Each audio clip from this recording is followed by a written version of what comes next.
So we kind of took a small piece of the big picture to talk about today, and we kind of subtitled it. Uh,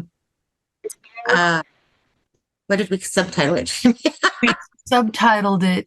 We're talking about escape techniques. Escape techniques. Yes, I'm sorry. Because sometimes when you're in that uncomfortable situation, the best thing you can do is remove yourself from that environment so that you can regroup and recenter, so that you can reframe the situation and pivot. Yes. That's where the magic happens. And so having those a couple of tools to be able to calm yourself down, remove yourself emotionally from the situation so that you can think and be able to walk back out into it is an extremely useful skill. Absolutely. Yeah. So ladies, feel free. I mean, you might be in it, but you've got about 10, 15 minutes to give us what you've got. Okay. Directing personal energy to create the life you want. Yes. So we're going to talk about three different scenarios where you might want to remove yourself from the situation, but you can't. So what to do in those types of situations and how to recenter yourself and then get back into it centered and ready to go. Right. James, the first one was an anxious situation. Many times when you're experiencing anxiety, you have an out. My favorite out to tell people is, excuse me, I have to run to the restroom. Any sane person is not going to stop you. Run to the bathroom for a minute. It's fine. My favorite quick anxiety reliever is the midline tap. Very simple. The idea is kind of like using tapping as a form of like you would acupuncture on the meridians.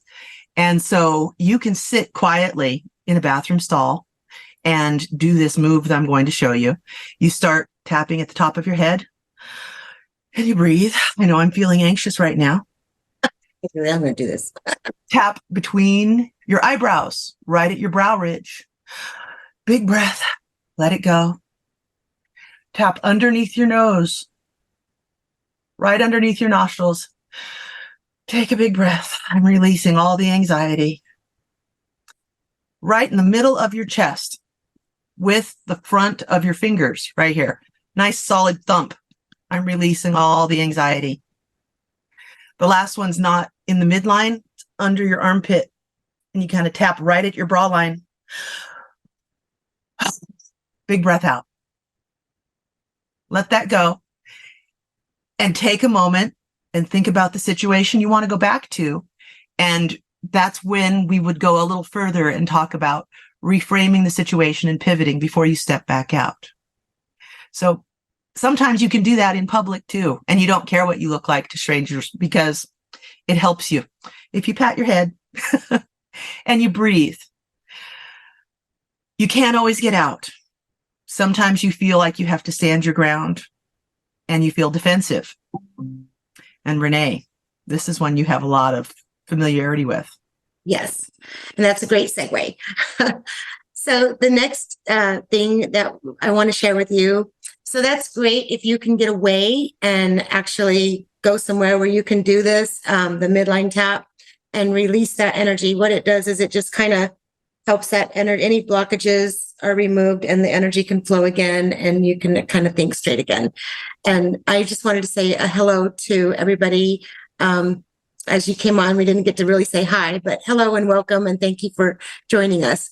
So this next one that I want to share with you is kind of near and dear to my heart because it really helped me stand my ground. So one of the things that I had difficulty with is, I don't know why this is, but whenever I'm in line, say at a supermarket, and I'm next at the cashier, I would panic. I would have this anxiety attack and I would panic and I would feel as though the next person behind me was rushing me and they may step into my space. and they may leer and, they may not, but I've had, Feel it. It's real. It's a real feeling. And sometimes there's not even anybody there and I'll get this feeling. And I'm trying to fumble with my pocketbook and my credit cards and everything else. And 9 times out of 10, everything just kind of explodes on me when that happens, because your energy is so strong that you can just create that environment for yourself. So what I learned to do is I learned to stand, square up with that cashier and plant my feet and grow roots into the ground and breathe the roots down into the ground. And what I like to think about is I call it dropping a root, and from my tailbone, and I kind of drop an energetic root down into the ground where I am. And I send that all the way down into the core of the earth and wrap it around the core of the earth and bring it back up through my body. And then like around my heart. And so it just kind of anchors me into the ground, and I'm able to stand my ground better. And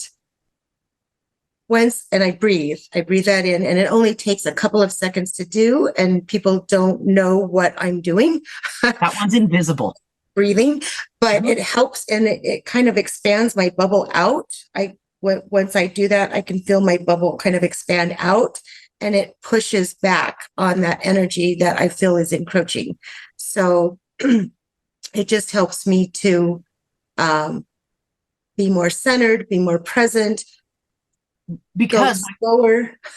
When you're emotionally prepared for a situation, you're better able to deal with it in a logical, compassionate way.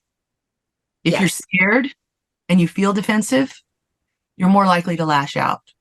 I use the rooted one frequently for people that I know are going to be a challenge. Yes. I get calm.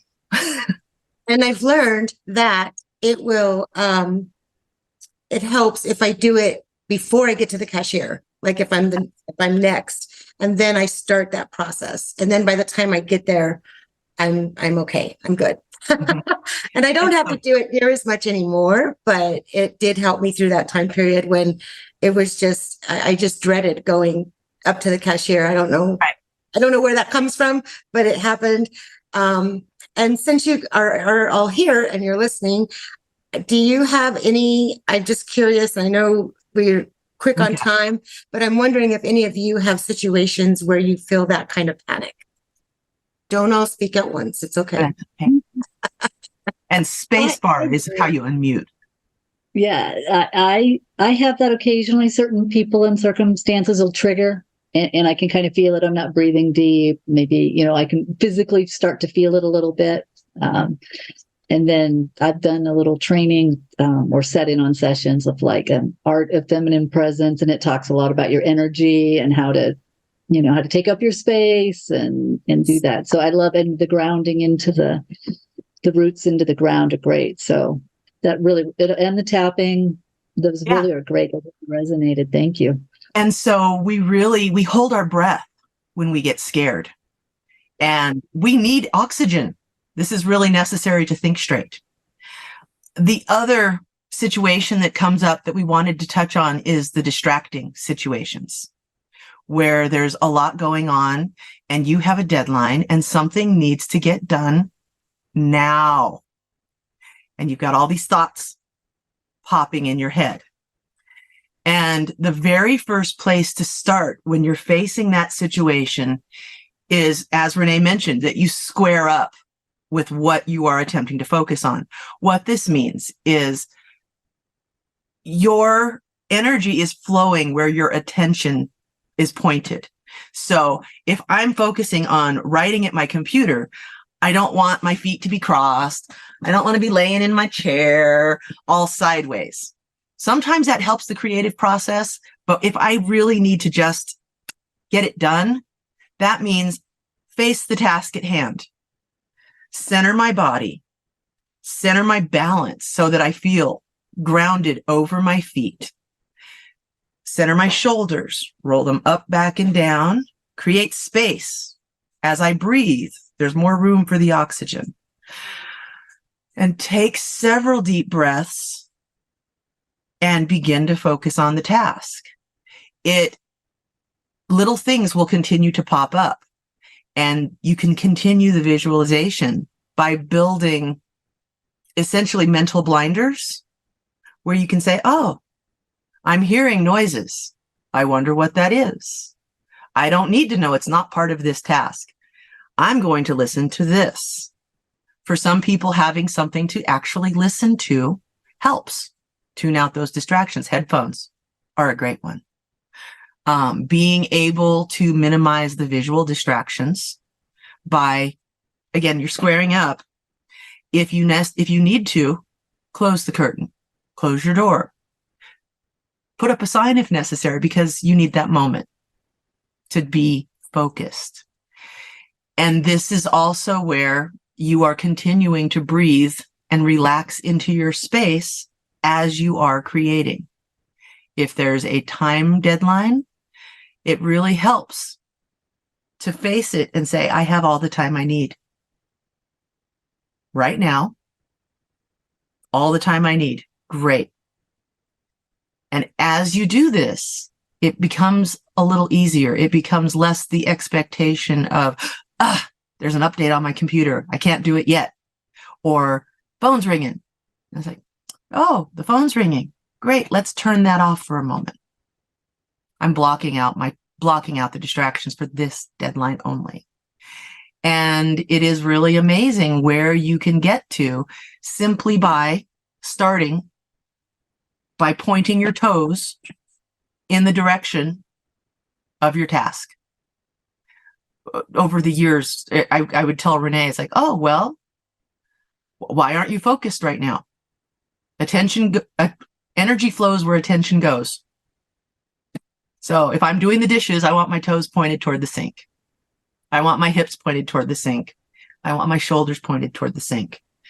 I want my arms to feel comfortable as I'm doing the task. And if I start to feel discomfort, I stop and stretch so that I can focus again. Doesn't have to be a continuous 15 minutes. Yeah. So.